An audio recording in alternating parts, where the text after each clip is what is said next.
Important content है armed forces special power act. Actually हमारी जो इंटरनल सिक्योरिटी का जो पोर्शन है उस पे इस armed forces special power act, जिसे आस्पा के रूप में भी जाना जाता है, तो यह एक इंपॉर्टेंट सेक्शन वहां पे पड़ जाता है। आप जब आप पोस्ट को प्राप्त करेंगे, असिस्टेंट कमांडेंट बनेंगे, तो आपको इस पोस्ट के बारे में प्रॉपर जानकारी होगी, आपको इस पोस्ट के बारे में शिक्षण प्रोवाइड किया जाएगा, इस एक्ट के बारे में, सॉरी।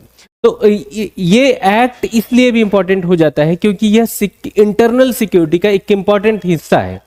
जो फोर्सेस हैं उनके द्वारा, इस पावर्स के द्वारा, इस एक्ट के द्वारा जो प्रोवाइड की जाने वाली पावर्स हैं उनका बराबर यूज किया जाता है, और उनके यूज करने के परिप्रेक्ष्य में कई बार यह एक्ट कंट्रोवर्शियल भी रहा है, न्यूज में भी हमेशा यह रहता है।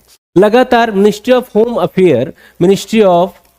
होम अफेयर कुछ एरियाज में इस पावर की, इस एक्ट को एक्सटेंड करती जाती है।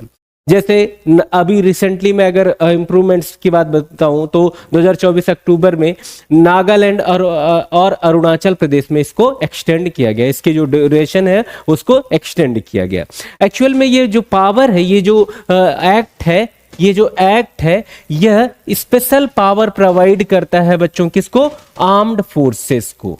आर्म्ड फोर्सेस में कौन कौन शामिल है? CAPF, central armed police forces, जिसमें BSF, SSB, CRPF, CISF, different जो फोर्सेस उन एरियाज में डिप्लॉयड की गई होंगी, उन फोर्सेस को यह पावर दी जाती है। इसके साथ साथ आर्मी को दी जाती है,